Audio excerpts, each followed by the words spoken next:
When I'm done with Orange Snyder, Bob Dylan's lead attorney, and Bob Dylan's stealing of James Damiano songs, he won't be able to flip hamburgers at McDonald's.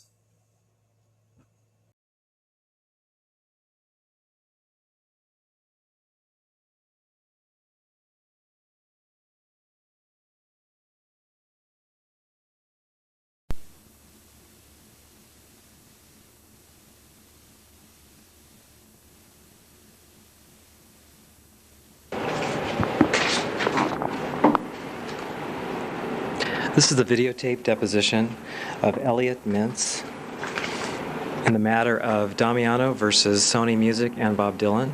Today's date is May 30th, 1996, and the time is 3:01 p.m. This recording is taking place at 9606 Santa Monica Boulevard in Beverly Hills, California. My name is Jeff Minger, a notary public in the state of California. I represent Kearns & Gradill's Video Services, located at 9320 Wilshire Boulevard in Beverly Hills, California. This deposition is being videotaped on behalf of the plaintiff. I'm neither counsel for, employed by, or related to any party in this action, nor am I interested in the outcome thereof. Counsel, please introduce yourselves and state your appearances. Stephen Kramer for the plaintiff. Oren Snyder, and soon to be joined by Stephen Hayes for Sony Music Entertainment and Bob Dylan. We are on the record. Would the court reporter please swear in the witness?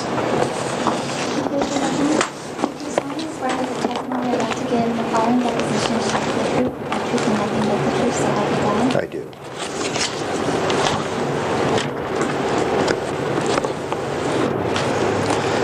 Mr. Berman, or I'm sorry, Mr. Mintz, my name is Stephen Kramer. I represent the plaintiff in this case.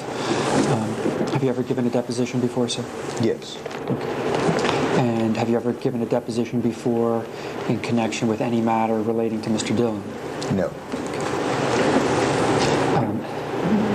Mr. Mintz, have you ever gone by an alias? Yes. Okay. And what is that alias, sir? Mitch Berman. And during what period of time have you gone under that alias?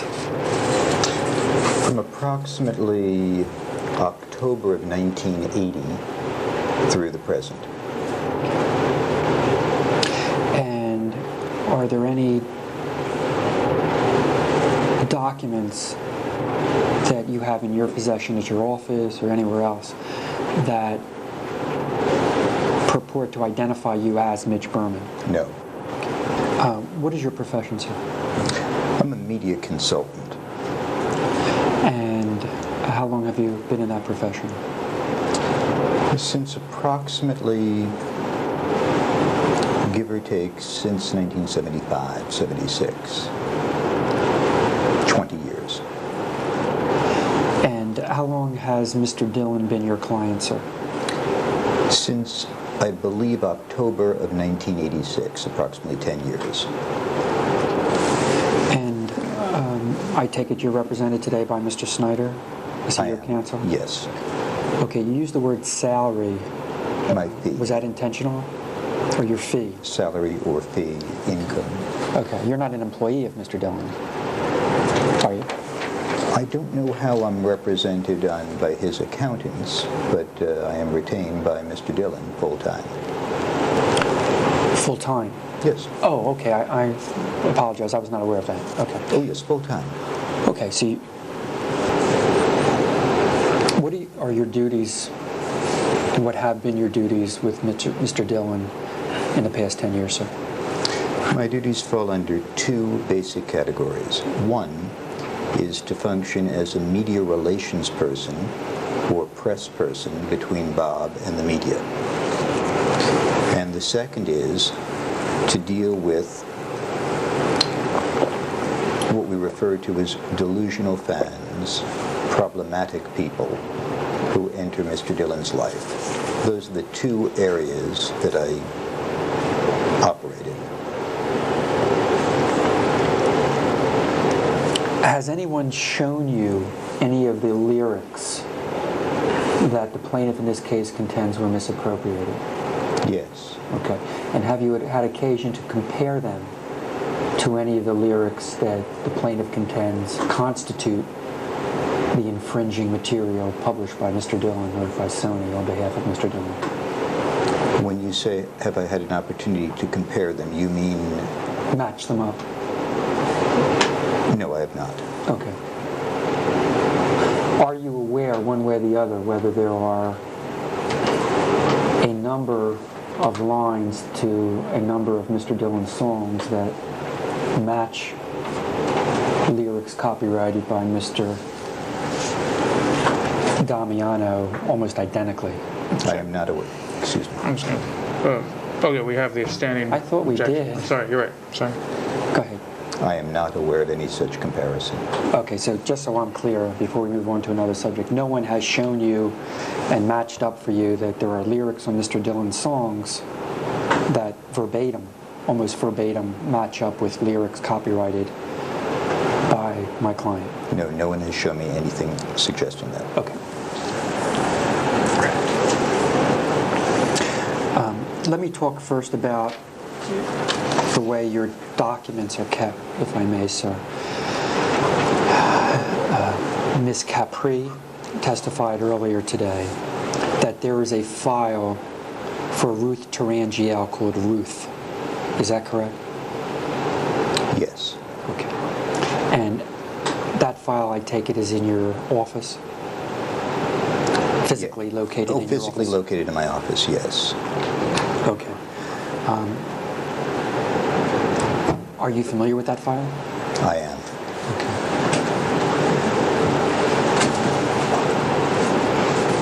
And what does that file contain? Does that file contain any accusations made by Ms. Tarangiel against Mr. Dillon concerning the subject of misappropriation of compositions or money due Ms. Tarangiel in connection with the writing of musical compositions for Mr. Dillon? I'm going to object on the grounds that it's my understanding that Mr. Mintz, in connection with a relationship with another attorney, performed certain investigative activities in connection with Ms. Tarangiel's claims, and in connection with that may have generated work product in connection with his investigative activities, which work product is privileged and confidential since it was generated in connection with his relationship with the attorney representing Mr. Dillon in connection with that that purported palimony action. For that reason, the contents of those files, my understanding is, contain work product. And that work product is privileged and confidential, and to the extent that he's asked to identify the contents of files, it would abrogate that work product and confidential relationship, which he's bound by, and which is not going to be waived for the purpose of this litigation. If you want to ask him questions in accordance with Judge Simandl's ruling relating to the Tarangiel subject, which does not require him to divulge the contents of the work product, then I think you could probably answer the questions. But I've been advised that his files relating to Ms. Tarangiel are work product, haven't been generated in a... But he's not an attorney. Excuse me? He's not an attorney. Are you an attorney, sir? I am not an attorney. He was retained. He was retained by an attorney in connection with pending litigation in the dismissed Tarangiel matter before it was dismissed.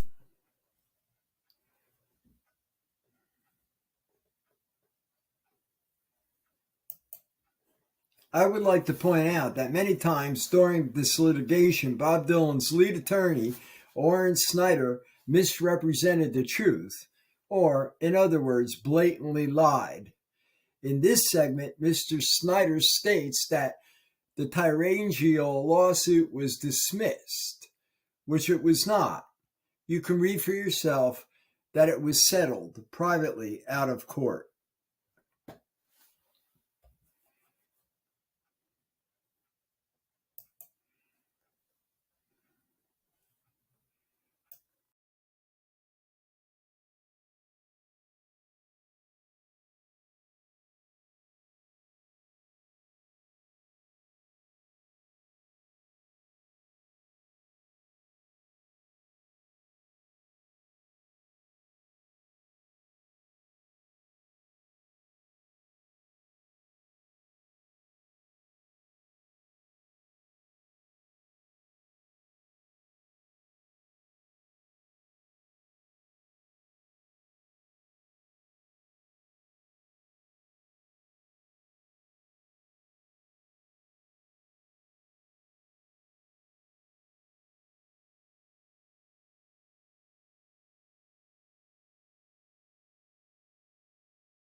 bound by, and which is not going to be waived for the purpose of this litigation.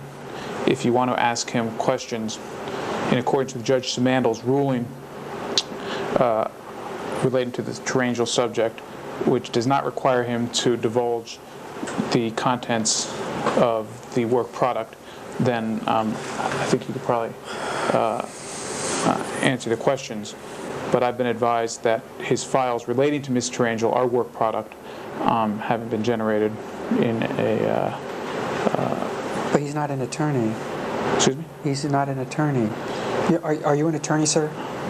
I am not an attorney. He was retained. He was retained by an attorney in connection with pending litigation in the dismissed Tarangel matter before it was dismissed.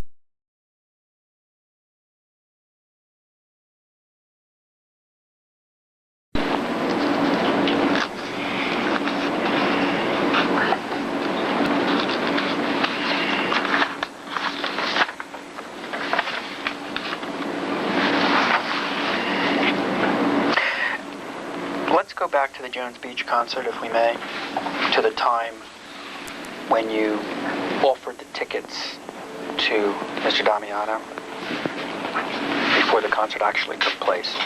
Okay?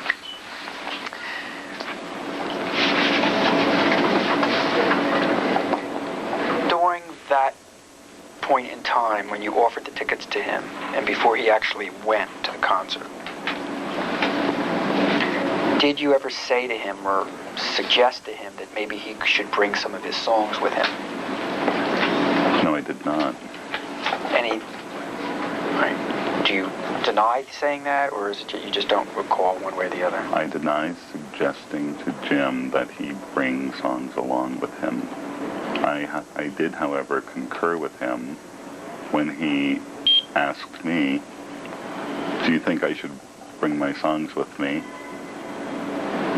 I said, sure, why not? What could it hurt? Are those the words you use? Sure, why not? What could it hurt? Mr. Tiller? Probably.